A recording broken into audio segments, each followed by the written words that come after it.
ನಮಸ್ಕಾರ ಪ್ರಿಯ ವೀಕ್ಷಕರೇ. ಪ್ರಸ್ತುತ ನಾವು ಕೆಂಪೇಗೌಡರು ಕಟ್ಟಿರುವ ಈ ಗೋಪುರ ಇದು ಆಗಿನ ಕಾಲದಲ್ಲಿ ಗಡಿಯಾಗಿತ್ತು ಈ ಬೆಂಗಳೂರು ಪ್ರದೇಶದಲ್ಲಿ. ಇದು ಲಾಲ್ಬಾಗ್ ಸುತ್ತಲೂ ಒಂದು ಹಚ್ಚ ಹಸುರಿನಿಂದ ಕೂಡಿರುವಂತಹ ಒಂದು ಸ್ಥಳ ಅಂತ ಹೇಳಿದ್ರೆ ತಪ್ಪಾಗಲಾರದು.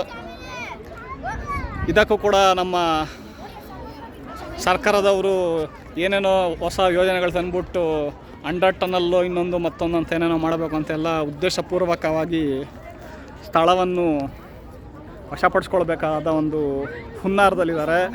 ಇದು ತಪ್ಪು. ಯಾಕೆಂದರೆ ಬೆಂಗಳೂರಲ್ಲಿ ಉಸಿರಾಡೋಕ್ಕೆ ಅಂತಿರೋ ಕೆಲವೇ ಸ್ಥಳಗಳಲ್ಲಿ ಇದು ಒಂದು ಸ್ಥಳ ಅಂತ ಹೇಳಿದ್ರೆ ತಪ್ಪಾಗಲಾರ್ದು. ನೋಡಿ ಜನಗಳು ಎಷ್ಟು ತುಂಬ ಸಂತೋಷದಿಂದ ಇದ್ದಾರೆ. ಇದಕ್ಕೆ ಪರಿಸರ ಮಂಡಳಿ ಅನುಮತಿ ಕೊಡಬಾರ್ದು ಅಂತ ನಾವು ಕೇಳ್ಕೊತೀರಿ. ತುಂಬ ಚೆನ್ನಾಗಿದೆ. ತುಂಬ ದಿನಗಳ ನಂತರ ಬಂದಿದ್ದೇವೆ. ಪ್ರತಿಯೊಬ್ಬರೂ ಇಲ್ಲಿ ಬರಲೇಬೇಕು ಅಂತ ಕೇಳ್ಕೊತೀನಿ. ಇಲ್ಲಿ ಪುಷ್ಪ ಮೇಳಗಳು ನಡೆಯುತ್ತವೆ. ಜನವರಿ 26ನೇ ತಾರೀಕು ಇದೆ. ನೆಕ್ಸ್ಟು ಆಗಸ್ಟ್ 15ನೇ ತಾರೀಕು ಪುಷ್ಪ ಮೇಳನ ಆಯೋಜಿಸ್ತಿದ್ದಾರೆ. ತುಂಬ ಖುಷಿಯಾಗತ್ತೆ. ಎಷ್ಟೋ ಜನ ಇಲ್ಲಿ ಬಂದು ವೀಕ್ಷಣೆ ಮಾಡ್ತಾಯಿದ್ದಾರೆ.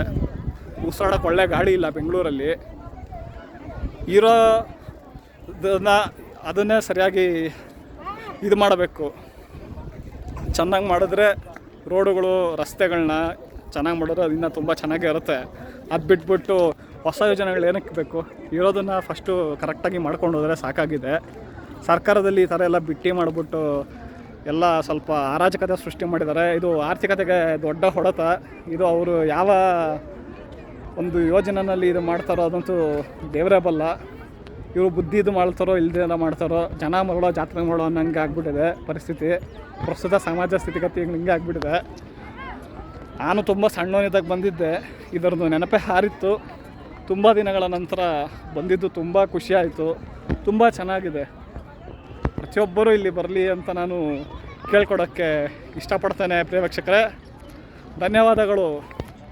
ಮತ್ತೆ ಭೇಟಿ ಆಗೋಣ ಮುಂದಿನ ಬಾರಿ ಮತ್ತೊಂದು ಸ್ಥಳದಲ್ಲಿ.